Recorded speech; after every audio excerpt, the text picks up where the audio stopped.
जय श्री राधे कृष्ण। प्रिय भक्तगणों, आइए जानते हैं वर्ष 2026 में निर्जला एकादशी व्रत कब रखा जाएगा। साथ ही जानेंगे व्रत का शुभ मुहूर्त, पूजा का सही समय, पारण कब और किस समय करना चाहिए, पारण किससे किया जाता है तथा इस पावन दिन क्या क्या करना शुभ माना गया है। सबसे पहले आप सभी भक्तजनों को निर्जला एकादशी की हार्दिक शुभकामनाएं। भगवान श्री कृष्ण और राधा रानी तथा भगवान श्री लक्ष्मी नारायण की कृपा से आपके जीवन में सुख, शांति, समृद्धि और खुशहाली हमेशा बनी रहे।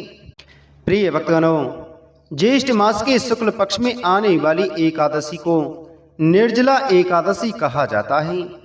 इसे भीमसेनी एकादशी, भैमी एकादशी और पांडव एकादशी के नाम से भी जाना जाता है। सनातन धर्म में इस एकादशी का अत्यंत विशेष महत्व बताया गया है। वैसे तो हर महीने कृष्ण पक्ष और शुक्ल पक्ष में एक एक एकादशी आती हैं, अर्थात पूरे वर्ष में कुल 24 एकादशी व्रत होते हैं। लेकिन जब अधिक मास, पुरुषोत्तम मास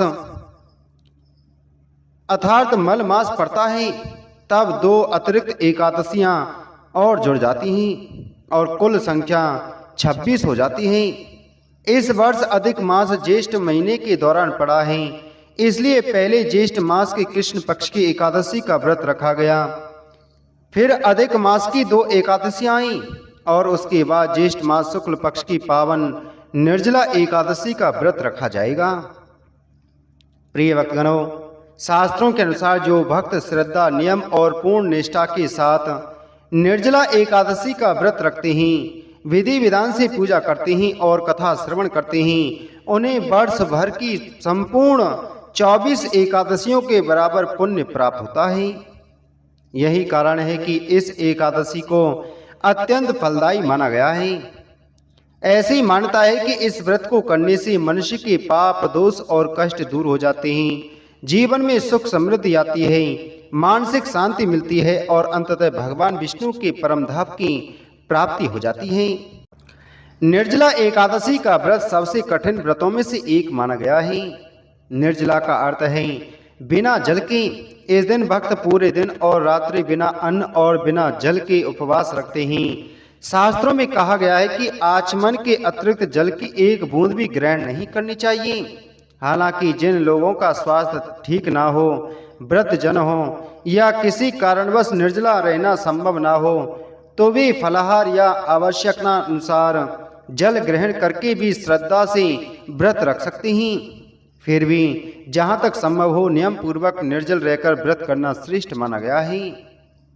प्रिय भक्तों, ज्येष्ठ मास के शुक्ल पक्ष की एकादशी तिथि प्रारंभ हो जाएगी 24 जून 2026 दिन बुधवार शाम 6:13 से, और एकादशी तिथि की जो समाप्ति है वह 25 जून 2026 दिन गुरुवार रात्रि 8:10 पर समाप्ति होगी। तो सूर्योदय व्यापनी के अनुसार द्वादशी युक्त एकादशी का व्रत सभी भक्तजन स्मार्तक हों या वैष्णव हों, सबों के लिए 25 जून 2026 दिन गुरुवार को सभी भक्तजन व्रत को रखेंगे। व्रत पारण के लिए कहा गया है कि व्रत का पारण द्वादशी तिथि में ही करनी चाहिए और हरिवासर समाप्त होने के बाद करना चाहिए। हरिवासर का समय द्वादशी तिथि का पहला चौथाई हिस्सा हरिवासर होता है। तो द्वादशी तिथि प्रारंभ 25 जून 2026 दिन गुरुवार रात्रि 8:11 से और द्वादशी तिथि की जो समाप्ति है वह 26 जून 2026 दिन शुक्रवार रात्रि 10:24 पर है। तो हरिवासर की समाप्ति 26 जून की सुबह 2:44 पर होगी। ऐसे में सभी भक्तजन व्रत का पारण 26 जून 2026 दिन शुक्रवार को व्रत का पारण करेंगे। पारण का समय सुबह 5:41 से सुबह 8:25 तक रहेगा। निर्जला एकादशी व्रत का पारण तिलेन पारणम। व्रत का पारण तिल से ही, तिल ग्रहण करें। यह संभव ना हो पाए तो आप जल, फल या तुलसी दल से व्रत का पारण करके उसके बाद फिर भोजन आदि ग्रहण करें। इस दिन पूरे विधि विधान के साथ भगवान विष्णु, माता लक्ष्मी का और माता एकादशी का पूजन करना चाहिए। भगवान श्री राधा कृष्ण जी की पूजा करनी चाहिए। इस दिन भगवान का जल से अभिषेक करें, पंचामृत से अभिषेक करें, गंगा जल से अभिषेक करें, भगवान को पीला वस्त्र चढ़ाएं, यज्ञोपवीत अर्पित करें, फिर जल से आचमनी करवाएं, भगवान को पीले पुष्प, पीले चंदन अर्पित करें, पीले पुष्पों की माला अर्पित करें, फिर धूप और दीप दिखाएं, अनेक प्रकार के नैवेद्य आदि भगवान को अर्पित करें। दूध से बने हुए वस्तु हों या अभी के मौसम में जो भी ऋतु फल प्राप्त हों उसका भगवान को भोग लगाएं। जल से आचमनी करवाएं। मुख शुद्धि के लिए पान, पत्र, सुपारी, लौंग, इलायची के साथ में अर्पित करें। द्रव्य दक्षिणा चढ़ाएं। इसके बाद फिर व्रत का कथा का श्रवण करें। विष्णु सहस्त्र नाम, पुरुषोक्त विष्णु चालीसा आदि का पाठ या श्रवण करना चाहिए। भगवान की आरती, निरांजन आरती करनी चाहिए। इस प्रकार से भगवान का सुबह और शाम के वक्त पूजन करें। व्रत में खास करके जो भी व्रती हैं, जो कि 10वें दिन से ही व्रत में नियमों का पालन करना चाहिए। 10वीं तिथि के दिन सूर्यास्त होने से पहले ही शुद्ध और सात्विक आहार ग्रहण कर लेना चाहिए। रात्रि में ब्रह्मचर्य का पालन करते हुए एकादशी व्रत का स्मरण करते हुए सोना चाहिए।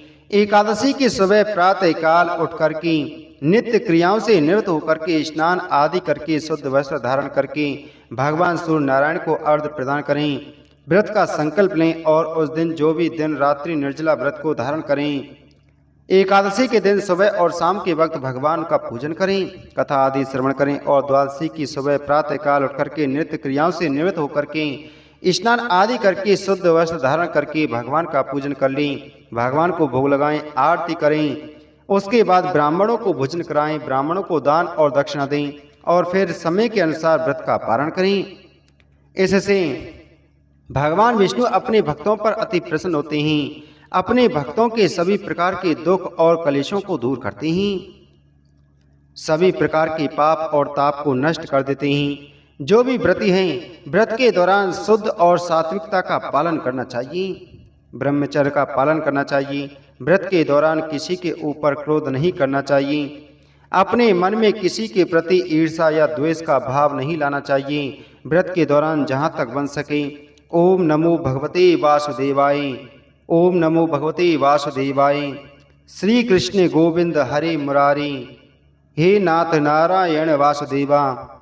और सुबह उठते समय कृष्णाय वासुदेवाय हरे परमात्मने प्रणत कलेश नाशाय गोविंदाय नमो नमः आदि मंत्रों का जाप करते रहना चाहिए।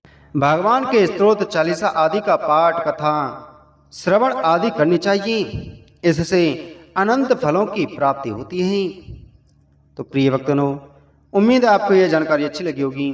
तो वीडियो को लाइक करें, वीडियो को शेयर करें। मिलते हैं आपसे अगली वीडियो में एक और महत्वपूर्ण जानकारी के साथ में। जय श्री कृष्ण।